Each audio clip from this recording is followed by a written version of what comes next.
to sit together for meditation for about 40 minutes. I'll give a special call out and a welcome to Nisha, who I can see there. She's in quarantine because she was just traveling, so we're keeping her out in the yard outside instead of letting her come inside the.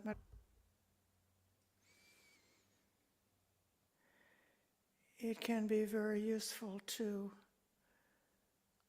do a sort of an inventory. Was anything strong or acknowledging anything like that, any excitement or agitation from the day? I don't need to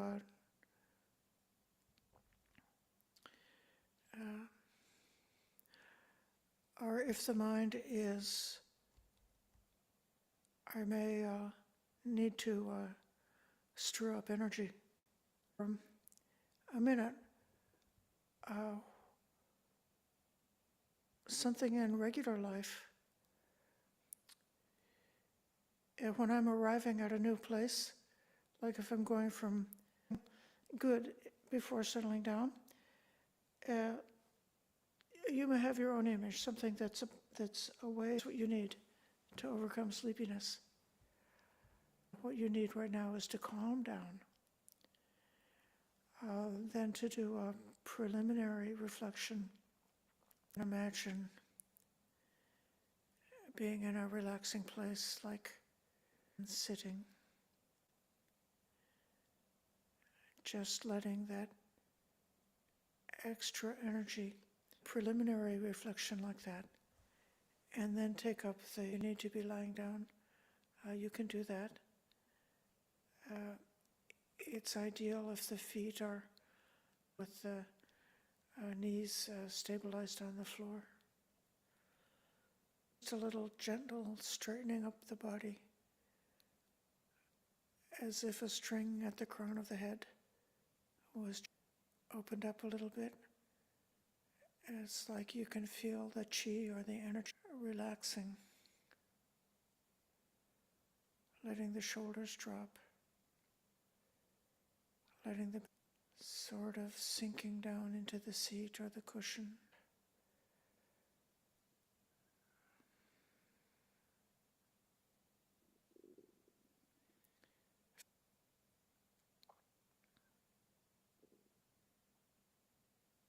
In long,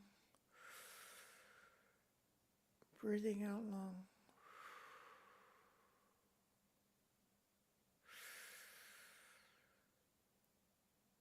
Go. Without controlling it, just watching.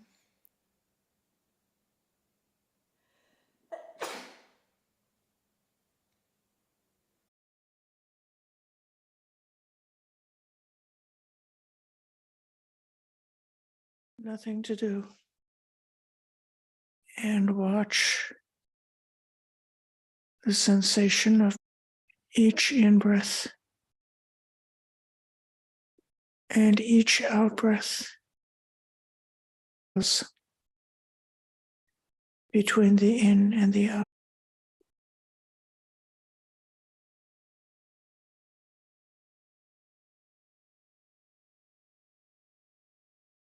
If other sensations are strong, and come back to breath. So coming back to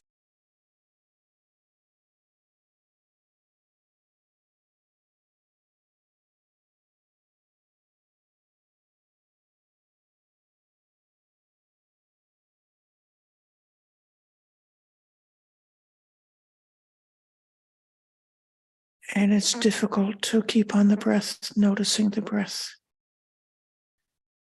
The mind drifts into dream, can intentionally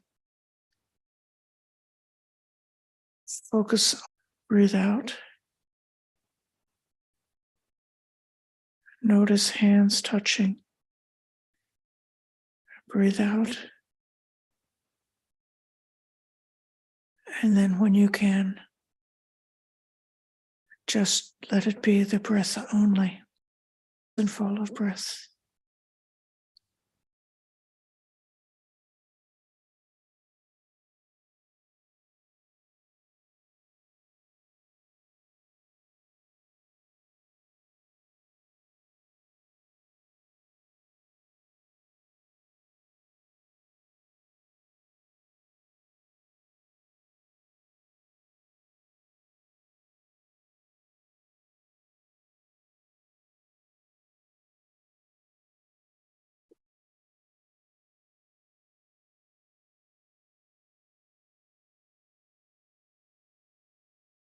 This place in the body where the breath is clear.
kind of expand to fill the awareness. So there's nothing but breath.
Aware of the sensation of breath.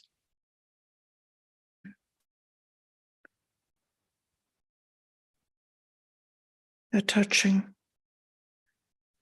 of the hand. Coming to regular awareness.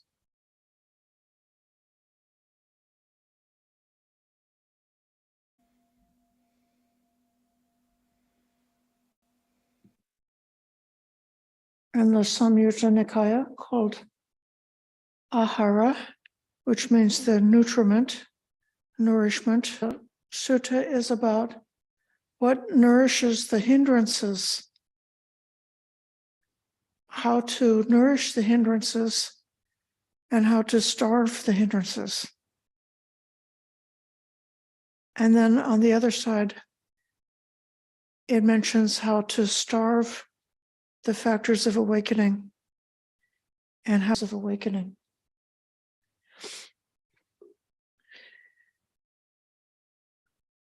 When I first encountered Buddhism, I sometimes read in the sutras that one should develop a right view, good intentions, and then radiate loving kindness in all directions. And then the instruction was to abandon the hindrance. Okay, now abandon the hindrances and go into meditation. And I literally, I couldn't. I just hadn't a clue to just frequently, suffer. It was like so practical. It's like I don't know how to ill will, but I can. The hindrance will take care of itself. And in fact, it seemed to me that the whole saying, when this exists, that arises, when some things that we want to emerge, to just create the right conditions, and then without those beautiful states would emerge, factors can disappear. I'm going to share a screen.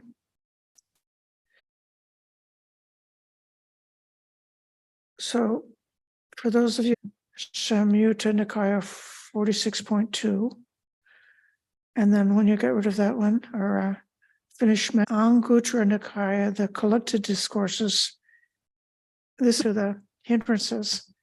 So this is what the 5 hindrances are. We talked about this the last time. Then restlessness and remorse, which is a mindfulness of the Dhamma. Then comes energy. Then comes, this one is called, sometimes translated as concentration or immersion, or sometimes they just call it samadhi. So what we can experience, in particular the body, state of mind, and the patterns of the Dhamma. Our investigation of the states of mind. Sometimes it's saying that I'm more and more skillful in looking within and not just observe the mind very clearly, the state of mind, the mood, what's the process of mind, what's it like, what does it mean to cognize something. If you heard about what the Buddha taught and then you start to investigate it, and then, but you're comparing it with your own experience and say, how do this, when we realize, oh, this Dhamma is true, oh, this Dhamma works, the first time we've got that, that's towards this factor, which is called when we get past the difficulties and the restlessness, just being able to watch. So I know for beginners, sometimes people can't really even sit for 1 hour. If we know how to come up to generate that piti, a very strongly pleasant experience. It's like too much to go. And it sort of evolves. It goes, even becomes more and more quiet. And then it comes into this able to stay on its topic, on the object of meditation factor of equanimity, in which all of the pain of the whole world, with that comes a tremendous courage, because we can look at anything disturbed and distraught, or upset, things that can arise within the time that we're trying to sit in formal meditation practice, but then they factors of awakening. The same way, if you might find that these qualities, that psychological traits that could secular goals and projects that we have could be really, can find out how, just for a few minutes during. So if we can dispel the hindrance in meditation, we can also dispel it anytime, day or night, whenever we want.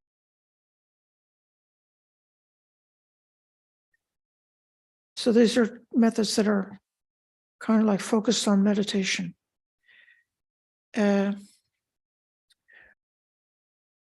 Nourishing, sensual, used to enjoy, or you remember some attractive person that you used to love, or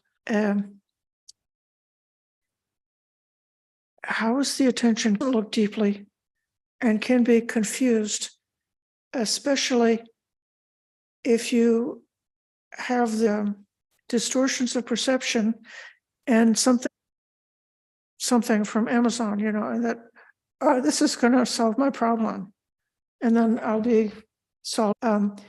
Or if you and that it's something that you can like take refuge in pleasure. That's definitely not it. That's the careless attention. Denourish, say, a corpse of a person which is laying out in the yard, and it's in the forest somewhere and we see it and it's partly rotten, like slipping over into daydreaming about something pleasant. I remember the skeleton and make that an object and meditate. Being quite careful with the pleasant touch on any of the senses, a pleasant sound, you hear some beautiful music, a pleasant sight, you see something beautiful. And so if you're so alert, you can catch. Nourishes ill will is careless attention to the sign of the repulsive. So more often it's something that's at the social, like, oh, this was done to me, it was so unfair, and a person can become truly obsessed with things that we are subjected to. The meditation on loving kindness. Develop the reflection about a common person who's repulsive because of the injustice, cruelty, and so on for them. There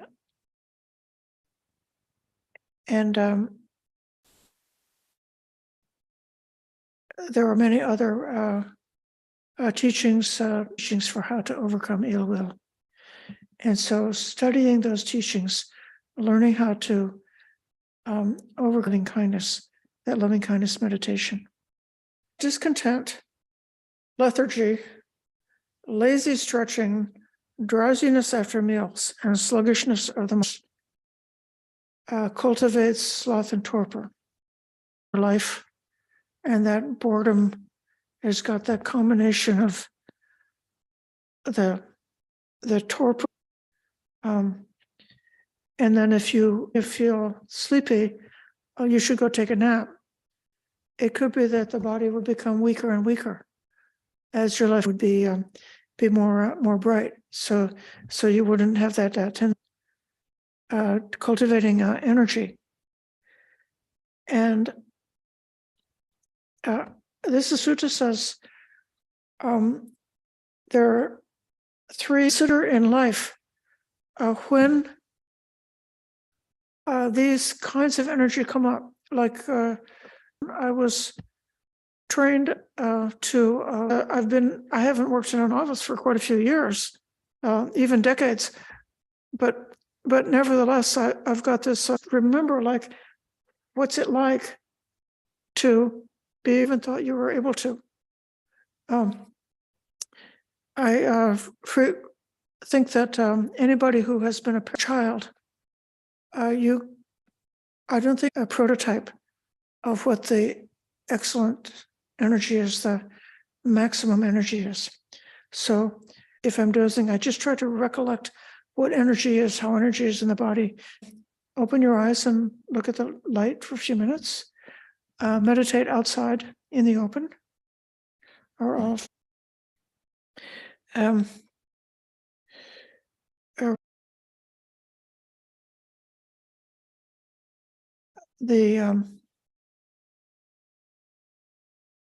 Okay, this is useful.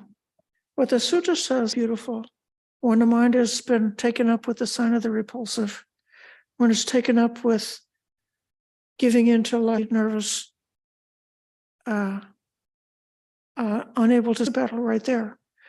Most of these things are, we are defeated when we don't really notice the enemy is half of it.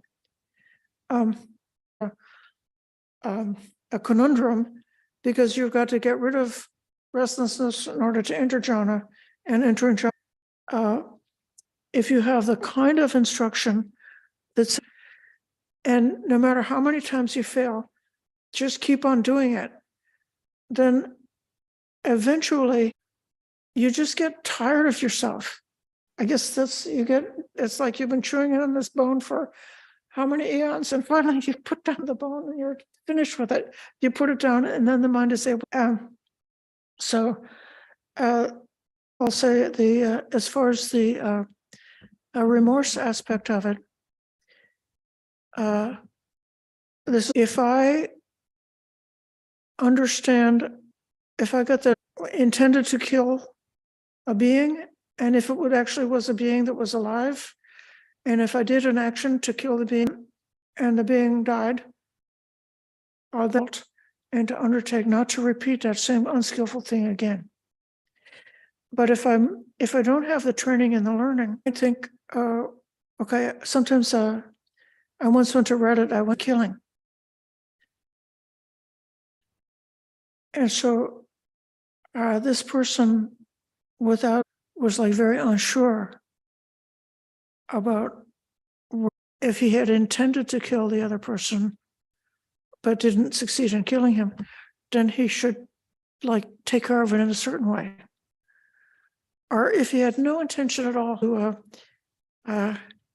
have procedures to acknowledge if you've done anything wrong, and then make that wise determination not to do that.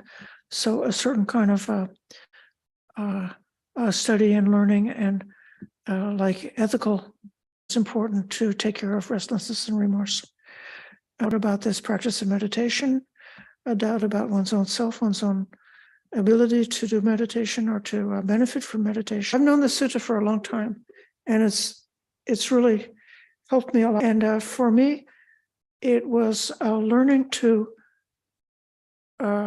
look within my own mind and heart and be able to get a discernment about what's a good medicine and what's a poison. And then if there's some teaching like I should follow these teachings. Namely, I'll give it a try and I will look within to find out whether it's poison. We can develop our own internal compass and we don't have to be. The last thing I'm going to say about this is that the meditation are considered to counteract. Mind is able to settle on one object and remain on that object, unified into one object, tree to tree through the jungle. And so the monkey is always reaching for the next thing. And so when sense desire gets carried away, one is always like looking for this joyful interest that counteracts the ill will. So then, like even if I've had a really bad day with myself, I'm so weak, why am I not able to meditate, something like that. But then look at that. The mind is experiencing dukkha. But if I can realize I was clinging to something, then I have a chance to let it go. And you see now, so in that case, the ill will interest, wanting to look into it, wanting to understand it, connects with the object, that counteracts the sloth and torpor. So if I've at that breath and connect each jhana factor of sukha, spiritual pleasure, or the non-sensual pleasure that can happen in meditation. And that is to counteract restlessness. The jhana factor of, so that staying quality, that sustained thought, is said to counteract doubt. So if you entire a week or even a month, really actually looking into maybe there's some factor that so I will stop here and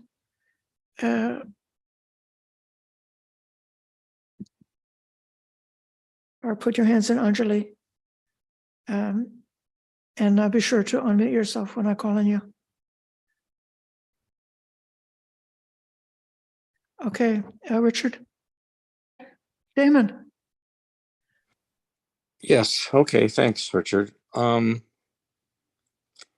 So you assigned me or suggested amongst these other ones to the hindrances, which is not as technical. Noble friends and noble conversations. Oh, thank you. I should cross to all the hindrances.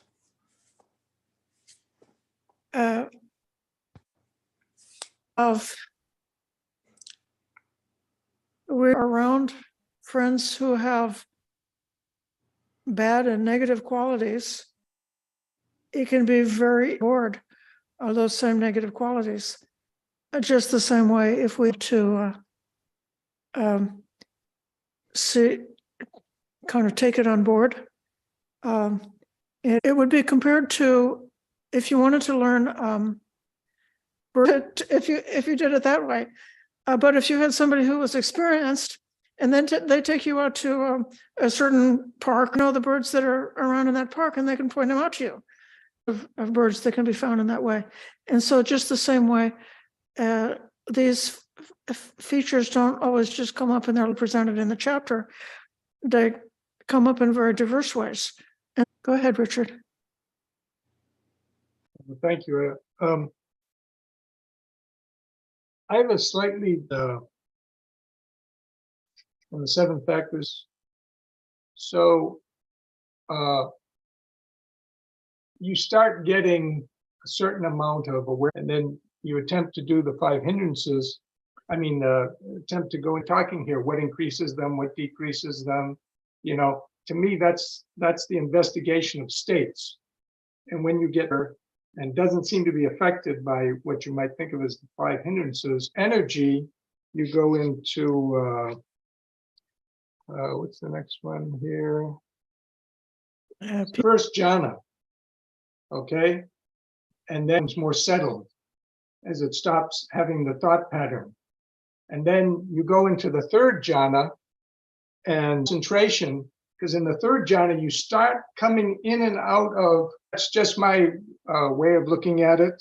I'm not saying anyone has to accept it, but it's just maybe something. The reason why these two are so often paired together in all the versions of the, in all the various schools, they mindful contemplation of the Dhamma. And so the way that you, I haven't heard others explain it just the way you have, but you're showing how you're certainly legitimate and valid. Yeah. Thank you. Would you mind repeating the connect and stay part of earlier, and which particular hindrance is it particularly good for? Vichara is the sustained thought that's staying on with the object.